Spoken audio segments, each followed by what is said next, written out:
Hello friends, welcome to Gyanpedia virtual classes. कल जो हमने टॉपिक पढ़ा था वो हमने पढ़ा था उच्चतम न्यायालय। आज हम उसका अगला पार्ट लेने वाले हैं, उच्च न्यायालय, हाई कोर्ट। देखिए, किसी भी देश में या कहीं पर भी जो न्यायिक सिस्टम है, हमारे देश में स्पेशली, उसमें 3 सीढ़ियां हैं। फर्स्ट सीढ़ी जो सबसे निचले स्तर पर है वो है जिले में, जिला अदालत के रूप में। नंबर 2 पर है हाई कोर्ट यानी कि उच्च न्यायालय, और नंबर 3 पर है सुप्रीम कोर्ट यानी कि उच्चतम न्यायालय। तो सुप्रीम कोर्ट हमने पढ़ा, अब हम पढ़ेंगे आज हाई कोर्ट। तो देखिए, पहले हमें इससे रिलेटेड अनुच्छेदों के बारे में पढ़ना पड़ेगा। तो इससे रिलेटेड कुछ अनुच्छेद हैं जो इम्पोर्टेंट हैं। एक है अनुच्छेद 214, एक है आर्टिकल 216 और एक है आर्टिकल 231। देखिए, 214 के अनुसार क्या है कि जो प्रत्येक राज्य है, भारत का प्रत्येक राज्य, उसके लिए एक हाई कोर्ट का प्रावधान। प्रत्येक राज्य के लिए एक हाई कोर्ट होना चाहिए। ये बात जो है वो संविधान के आर्टिकल 214 में कही गई थी। ठीक, उसके बाद आते हैं 216 में। 216 में क्या था, उनके गठन से रिलेटेड सारी चीजें हैं। हाई कोर्ट का गठन कैसे होगा, क्या होगा। फिर 231 पर आते हैं। तो देखिए, 231 जो है ये बहुत इंपॉर्टेंट है, ये एग्जाम में आ सकता है। देखिए क्या कि 2 या 2 से अधिक राज्यों के लिए सिर्फ एक हाई कोर्ट का प्रावधान भी है। मतलब अगर गवर्नमेंट या फिर गवर्नमेंट चाहे तो 2 राज्यों के लिए एक हाई कोर्ट भी कर सकती है। 2 या 2 से अधिक राज्यों के लिए एक हाई कोर्ट का प्रावधान।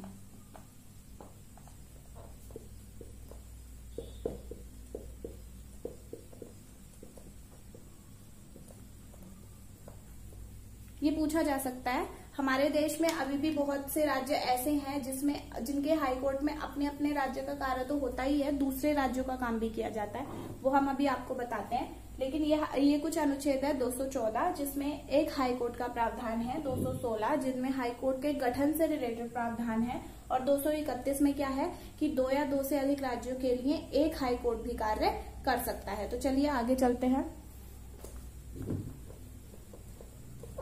हमने कहा कि 2 या 2 से अधिक राज्यों के लिए एक हाई कोर्ट का कार्य। तो देखिए, ये कुछ इस तरीके से हमारा भारत है।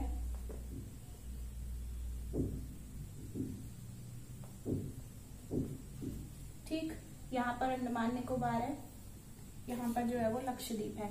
अब अंडमान निकोबार, ये हमें पोजीशन मैप को ध्यान में रखेंगे, याद करेंगे तो आराम से होगा। देखिए, जो अंडमान निकोबार द्वीप है, अंडमान निकोबार द्वीप में अपना एक न्यायालय अलग से नहीं है, क्योंकि यहाँ की आबादी बहुत कम है। यहाँ के जो लोग हैं वो अपने न्यायिक कार्यों के लिए कहाँ के हाई कोर्ट में जाते हैं? कलकत्ता हाई कोर्ट में जाते हैं। कलकत्ता में अपने हाई कोर्ट का काम तो होता ही है, अपने प्रदेश का काम तो होता ही है, साथ साथ अंडमान निकोबार का भी कार्य होता है। हालांकि सुविधा के लिए यहाँ पर एक खंडपीठ बनाई हुई है पोर्ट ब्लेयर में, लेकिन फिर भी जो हाई कोर्ट लगेगा अंडमान एंड निकोबार का, वो कलकत्ता में लगेगा। उसी प्रकार से यहाँ पर लक्षद्वीप है। तो जो लक्षद्वीप है, लक्षद्वीप का जो हाई कोर्ट लगता है वो लगता है केरला में, यहाँ पर। इसी प्रकार गुजरात, यहाँ पर महाराष्ट्र है।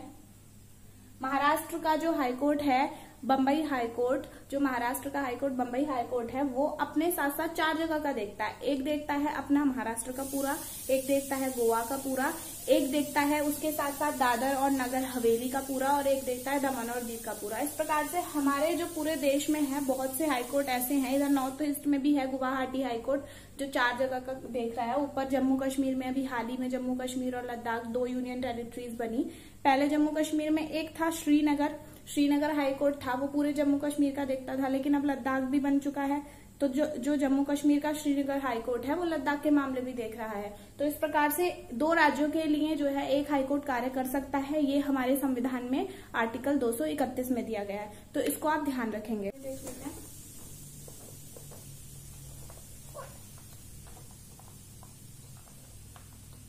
अब देखते हैं हम जो हाई कोर्ट है, पहले देख लेते हैं टोटल हाई कोर्ट। जो टोटल हाई कोर्ट है हमारे देश में, टोटल हाई कोर्ट वो है 25। इससे पहले 24 हुआ करते थे। 1 जनवरी 2019 में एक नया हाई कोर्ट बना, आंध्र प्रदेश हाई कोर्ट। जो कहाँ पर बना, अमरावती में बना।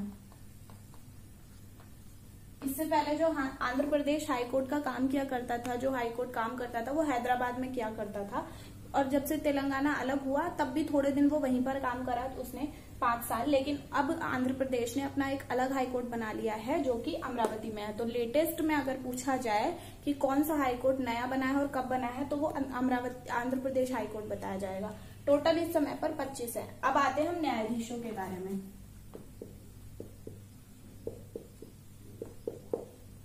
न्यायाधीशों की संख्या,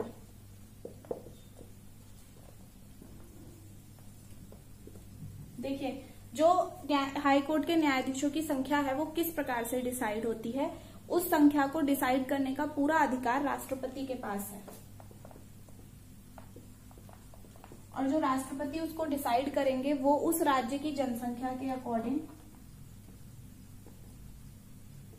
और जो वहां पर दर्ज मामले हैं उनके अकॉर्डिंग डिसाइड करते हैं। उनके हिसाब से जो राष्ट्रपति हैं वो न्यायाधीशों की संख्या डिसाइड करते हैं। जैसे कोई प्रदेश बहुत बड़ा है, वहां पर जनसंख्या ज्यादा है, तो वहां पर ज्यादा न्यायाधीशों की जरूरत होगी। और अगर कोई प्रदेश बहुत छोटा है और वहां पर न्यायाधीशों की संख्या हमें उतनी नहीं चाहिए, जैसे सबसे बड़ा इस समय पर जो हाईकोर्ट है वो उत्तर प्रदेश हाईकोर्ट है, जिसे इलाहाबाद हाईकोर्ट के नाम से जाना जाता है। तो इस समय पर वहां पर जो है वो जो न्यायाधीशों की संख्या है वो ज्यादा है, लगभग 160 के आसपास है। तो इस प्रकार से हम देखें तो जो राष्ट्रपति है वो ही हाईकोर्ट की जो है वो न्यायाधीशों की संख्या को डिसाइड करते हैं। इसके बाद आता है नियुक्ति का मामला। तो देखिए ये चीज हमने कल भी बताई थी कि नियुक्ति जो है वो न्यायाधीशों की राष्ट्रपति ही करेंगे।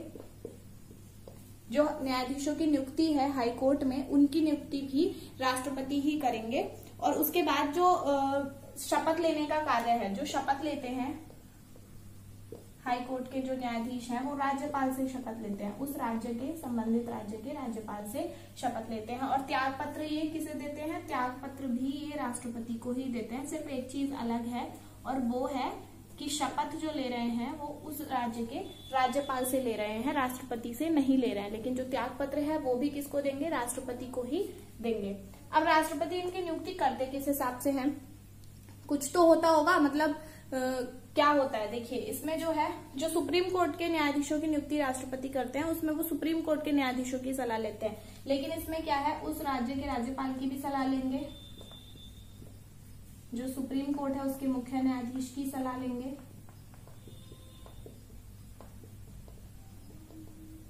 और जो हाई कोर्ट है उसके मुख्य न्यायाधीश की भी सलाह लेंगे। उसके बाद नियुक्ति करेंगे किसकी, हाई कोर्ट के जो न्यायाधीश हैं उनकी। और ये सब सारी बातें लिखी हुई हैं आर्टिकल 217 में, 217 में। तो देखिए नियुक्ति कौन कर रहे हैं, राष्ट्रपति कर रहे हैं, लेकिन शपथ दिला रहे हैं उस राज्य के राज्यपाल। और जो त्याग पत्र है वो लोग भी, वो अगर उन्हें कोई त्याग पत्र देना है, रिजाइन करना है, तो वो अपना त्याग पत्र भी राष्ट्रपति को ही देंगे। और राज्यपाल जो है, जो राष्ट्रपति है वो न्यायाधीशों की नियुक्ति करते हैं उस राज्य के राज्यपाल की सलाह लेकर, सुप्रीम कोर्ट के मुख्य न्यायाधीश की सलाह लेकर और उस हाई कोर्ट के मुख्य न्यायाधीश की सलाह लेकर वहां पर अन्य न्यायाधीशों की नियुक्ति की जाती है। अब देखिए एक चीज और है, वो क्या है, योग्यता। कल हमने पढ़ा था कि उच्चतम न्यायालय के न्यायाधीश बनने के लिए 5 साल का जज का अनुभव होना चाहिए। यहाँ पर 10 साल का न्यायिक अनुभव होना चाहिए, 10 इयर्स का न्यायिक अनुभव, या फिर ऑप्शन है दूसरा कि 10 साल का आपको वकालत का अनुभव होना चाहिए।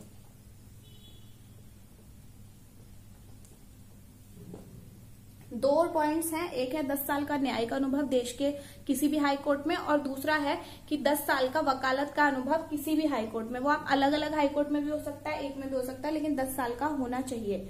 इसके बाद हम देखते हैं इनके वेतन। इसके अलावा इनकी कोई कंडीशन नहीं है, जैसे राष्ट्रपति थे कि अगर उनकी नजर में कोई विधि का या कानून का ज्ञाता है उसे हम सुप्रीम कोर्ट का, राष्ट्रपति जो है उसे सुप्रीम कोर्ट का न्यायाधीश बना सकते हैं, लेकिन ये पॉइंट हाईकोर्ट में नहीं आता है। ये पॉइंट हाईकोर्ट में है ही नहीं, ये पॉइंट सिर्फ सुप्रीम कोर्ट में है कि अगर राष्ट्रपति की नजर में कोई कानून का बहुत अच्छा ज्ञाता है, बहुत अच्छा कानून का जानकार है, तो वो उसे न्यायाधीश बना सकते हैं बिना किसी और योग्यता के। लेकिन यहाँ पर नहीं है, यहाँ पर ये सिर्फ 2 ही पॉइंट्स हैं और वो भी और में है, मतलब या तो ये या फिर ये। इसके बाद देख लेते हैं वेतन। देखिए जो हाईकोर्ट का मुख्य न्यायाधीश है, जो मुख्य न्यायाधीश है हाईकोर्ट के, उनका जो वेतन होता है वो सुप्रीम कोर्ट के न्यायाधीश के बराबर होता है, मतलब 2.5 लाख रुपए पर महीना। और जो अन्य न्यायाधीश होंगे,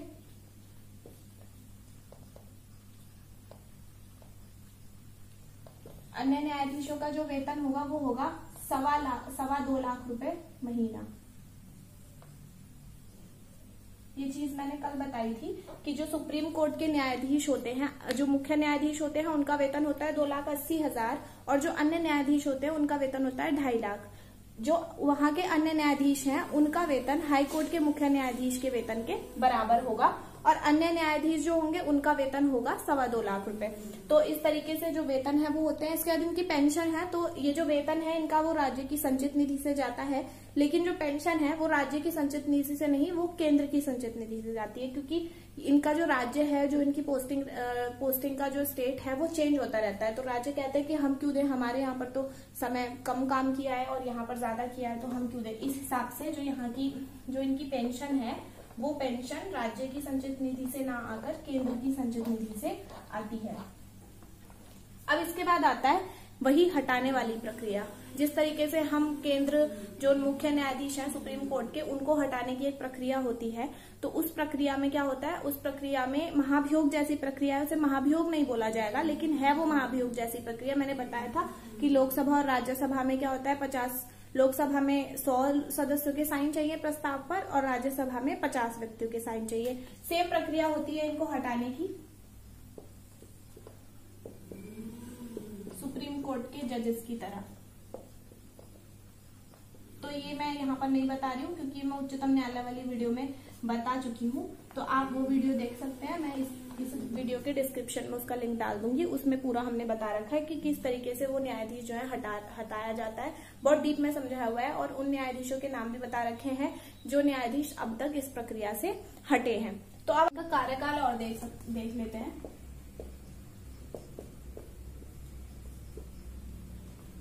सुप्रीम कोर्ट के जजेस की तरह इनका भी कोई निश्चित कार्यकाल नहीं है। ये रिटायरमेंट तक काम करते हैं, जब से लग रहे हैं उससे वो ये रिटायरमेंट तक चलते हैं। कल मैंने बताया था कि सुप्रीम कोर्ट के जजेस की जो रिटायरमेंट की एज है वो 65 ईयर्स है, तो हाई कोर्ट के जजेस की जो रिटायरमेंट की एज है वो 62 साल है।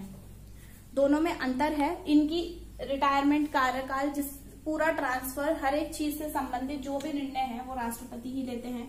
ट्रांसफर हो गया, एज, रिटायरमेंट, अगर बीआरएफ लेना है किसी को तो उसके लिए भी वो जो है वो राष्ट्रपति के पास एप्लीकेशन लगाते हैं। तो ये जो सारे अधिकार हैं वो प्रेसिडेंट ऑफ इंडिया के पास हैं। तो अगर कहीं पर भी आता है, देखिए अधिकतर न्यायाधीश के मामले में राष्ट्रपति ही हैं, बस शपथ के मामले में हाई कोर्ट में राज्यपाल हैं और सुप्रीम कोर्ट में भी राष्ट्रपति हैं। तो ये ही एक चेंज है, बाकी सारी जो चीजें हैं वो लगभग सेम है। तो अब हम देख लेते हैं कि अलग अलग राज्यों में जो हाई कोर्ट का सिस्टम है वो किस तरीके से है, कितने हाई कोर्ट हैं और कहाँ पर हैं। तो चलिए आगे बढ़ते हैं। तो देखिए ये मैंने एक लिस्ट बनाई है जिसमें हम कुछ कवर करेंगे। देखिए एक इम्पॉर्टेंट चीज ये है, ये पढ़ना इसलिए इम्पोर्टेंट है कि अलग अलग हाई कोर्ट अलग अलग राज्य में है, क्योंकि अधिकतर हम लोग ये सोच लेते हैं कि जो हाई कोर्ट है वो उस राज्य की राजधानी में होता है। वो गलती सब करते हैं, और अगर ऑप्शंस में राजधानियां दी हो तो अधिकतर लोग हाई कोर्ट जो है वो राजधानी पे टिक करके आता है, लेकिन ऐसा नहीं है। बहुत से ऐसे प्रदेश हैं जो राजधानी में अपना हाई कोर्ट नहीं है, जिनका अलग है। तो चलिए शुरू करते हैं। देखिए सबको पता है कि हमारे देश में इस समय वर्तमान में 28 राज्य हैं और 9 यूनियन टेरिटरीज हैं। दिख रहा है? नहीं दिख रहा होगा आई थिंक। 28 राज्य देखिए यहाँ देख लीजिए और 9 यूनियन टेरिटरीज हैं। पहले 29 थे जिसमें एक जम्मू कश्मीर भी शामिल था, लेकिन जम्मू कश्मीर को जम्मू कश्मीर और लद्दाख में अलग करके 2 यूनियन टेरिटरीज बना दी गई हैं, तो यूनियन टेरिटरीज की संख्या बढ़ गई है, लेकिन जो हमारे राज्य हैं उनकी संख्या घट गई है। तो हम उसी हिसाब से देखेंगे। टोटल हाईकोर्ट इस समय हमारे जो पूरा देश है उसमें 25 है। सबसे पहले जो सबसे ओल्डेस्ट हाईकोर्ट है वो हमारा कलकत्ता हाईकोर्ट है। और एक हाईकोर्ट के बारे में इम्पोर्टेंट चीज ये भी है कि अगर उस शहर का नाम बदल जाता है, जिस शहर पर हाईकोर्ट है, जिस शहर में हाईकोर्ट है, तो हाईकोर्ट कभी भी अपना नाम नहीं बदलता। जो हाईकोर्ट का पहला नाम है, पुराना नाम है, वही रहता है। हाईकोर्ट अपना नाम नहीं बदलता, भले ही शहर का नाम बदल जाए। देखिए, कलकत्ता हाईकोर्ट का नाम अभी भी कलकत्ता हाईकोर्ट ही है। हालांकि कलकत्ता का नाम बदलकर कोलकाता हो चुका है, लेकिन फिर भी हाईकोर्ट का नाम कलकत्ता ही है। तो कलकत्ता हाईकोर्ट कहाँ पर है? कोलकाता में।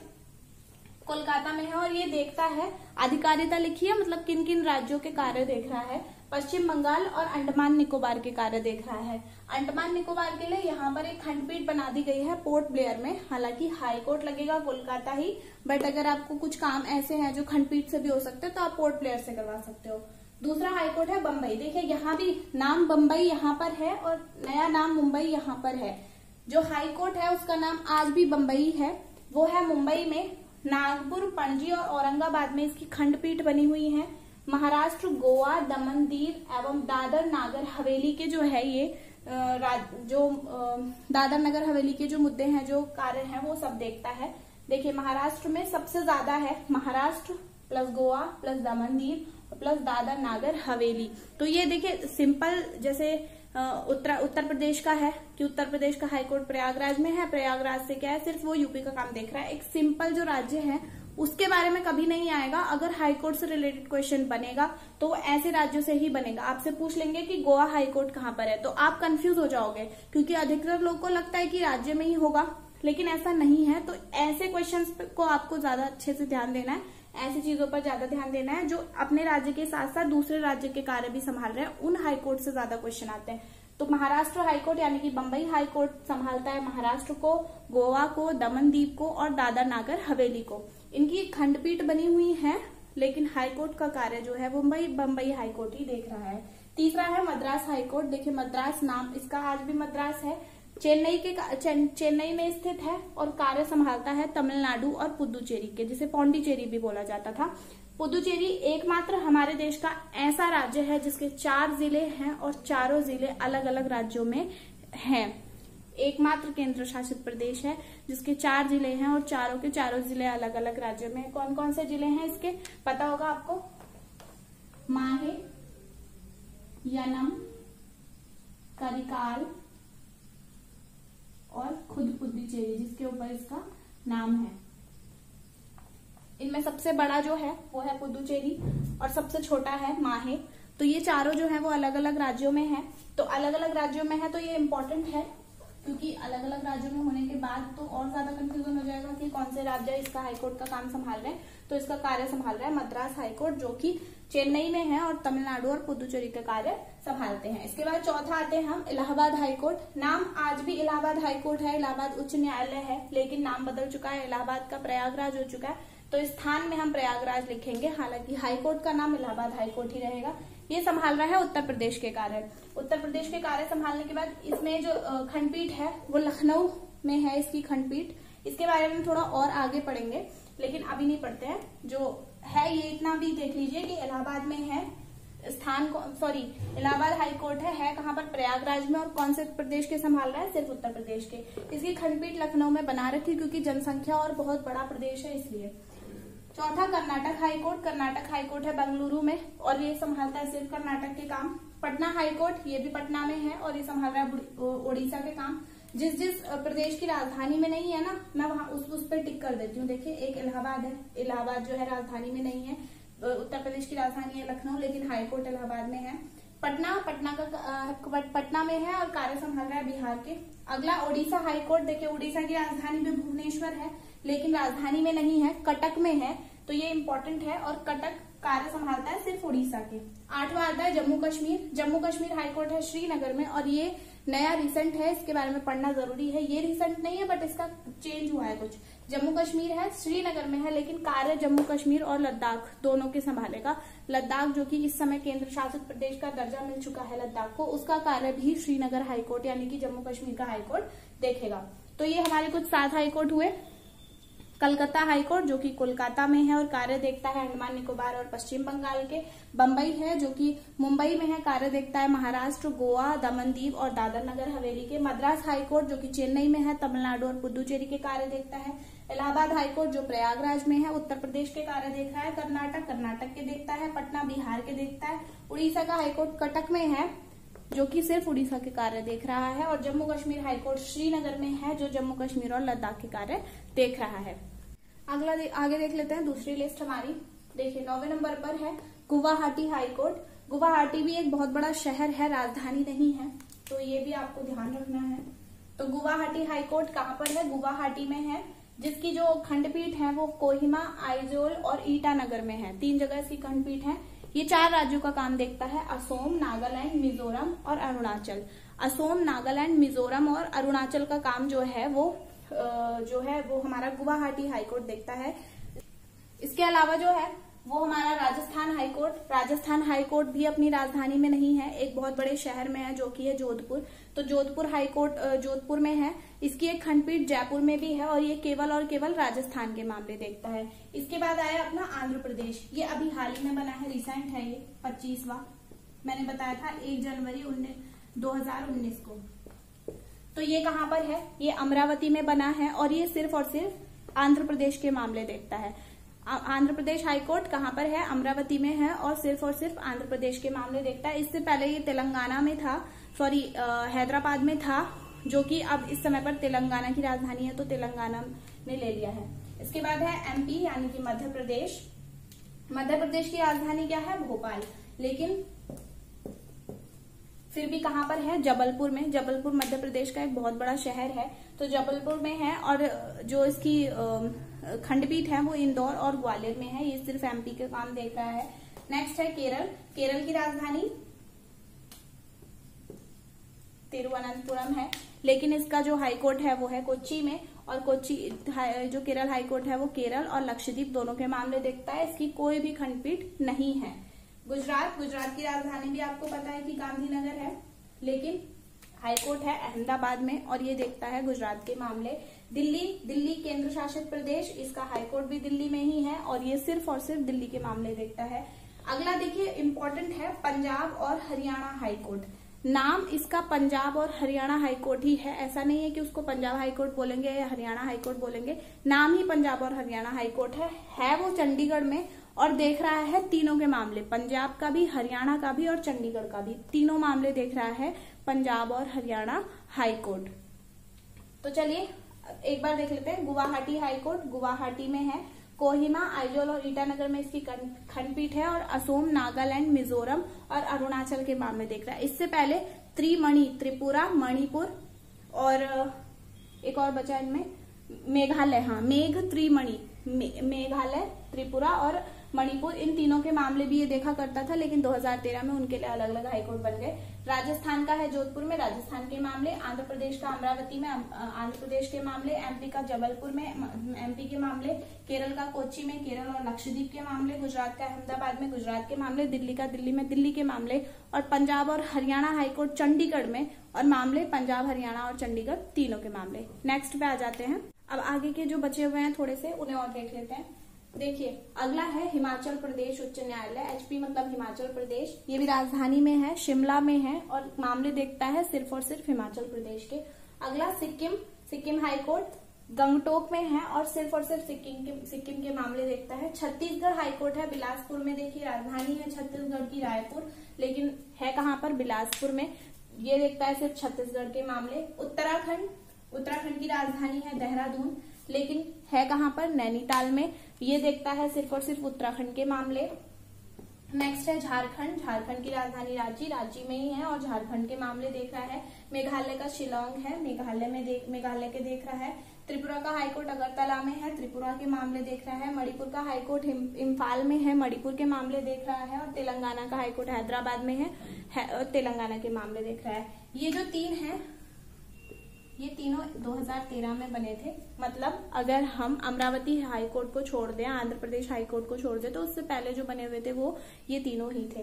तो ये कुछ हमारे हाई कोर्ट हैं जो कंप्लीट होते हैं। पूरे 25 के 25 मैंने बता दिए हैं। आपको जगह याद रखनी है और स्पेशली उन हाई कोर्ट के बारे में ज्यादा याद रखना है जो या तो अपने राज्यों से दूसरे राज्यों का भी काम संभाल रहे हैं या फिर राजधानी में नहीं है, किसी दूसरे बड़े शहर में है। अब हम देख लेते हैं हमारे उत्तर प्रदेश के हाई कोर्ट के बारे में कुछ मेन चीजें।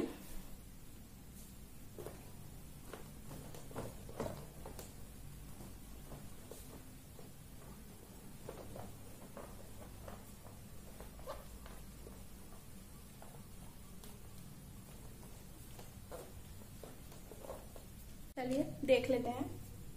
तो उत्तर प्रदेश का जो हाई कोर्ट है वो है इलाहाबाद हाई कोर्ट। कहाँ पर है? प्रयागराज में है। ये चौथे नंबर पर स्थापित हुआ था। चौथे नंबर पर स्थापना हुई थी इसकी। कब हुई थी? 1866 में। लेकिन उस समय ये यहाँ पर नहीं था, प्रयागराज में नहीं था, आगरा में था। प्रयागराज में आया है 1869 में। देखिए उच्च न्यायालय कहाँ पर है हमारा? प्रयागराज में है। प्रयागराज यानी कि नाम है इलाहाबाद हाई कोर्ट लेकिन है प्रयागराज में। लेकिन चौथे नंबर की स्थापना हुई थी, लेकिन सबसे पहले ये इलाहाबाद में नहीं था। 1866 में ये आगरा में था और 1869 में ये प्रयागराज में आया, 3 साल के बाद। खंडपीठ है इसकी लखनऊ में। प्रेजेंट में जो इसमें जो न्यायाधीश हैं, टोटल जो संख्या है, इसकी इंक खत्म हो गई है, जो टोटल संख्या है न्यायाधीशों की वो है 160।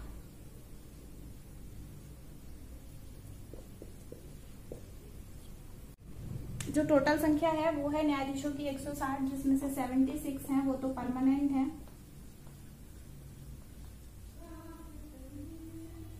और 84 जो हैं वो एडिशनल हैं। इस समय पर जो यहाँ के मुख्य न्यायाधीश हैं इलाहाबाद हाई कोर्ट के,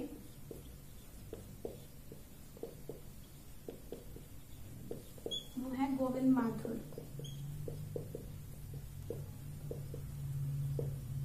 तो ये कुछ इंपॉर्टेंट चीजें हैं इलाहाबाद हाई कोर्ट के बारे में। क्या है? 1866 में बना था, आगरा में बना था। 1869 में प्रयागराज में शिफ्ट हुआ। इस समय पर इलाहाबाद हाई कोर्ट ही नाम है लेकिन है प्रयागराज में। न्यायाधीश जो हैं वो इस समय वर्तमान में 160 हैं, 76 परमानेंट हैं, बाकी के 84 एडिशनल हैं। और इस समय पर जो मुख्य न्यायाधीश कार्य कर रहे हैं वो हैं गोविंद माथुर। तो इस तरीके से हमारा उच्च न्यायालय का टॉपिक जो है वो आज खत्म होता है। इससे पहले हमने उच्चतम न्यायालय भी पढ़ाया था, तो अगर आपको वो वीडियो देखनी है तो आप डिस्क्रिप्शन में जाकर देख सकते हैं, मैंने उसमें लिंक प्रोवाइड करा दिया है। बाकी जो भी आपका डाउट है वो आप कमेंट में बोल सकते हैं, कमेंट दे सकते हैं, हमें कमेंट लिख सकते हैं। और उसके अलावा अगर आपको ये वीडियो पसंद आई है तो आप लाइक करें, शेयर करें और सब्सक्राइब करें। Thank you so much.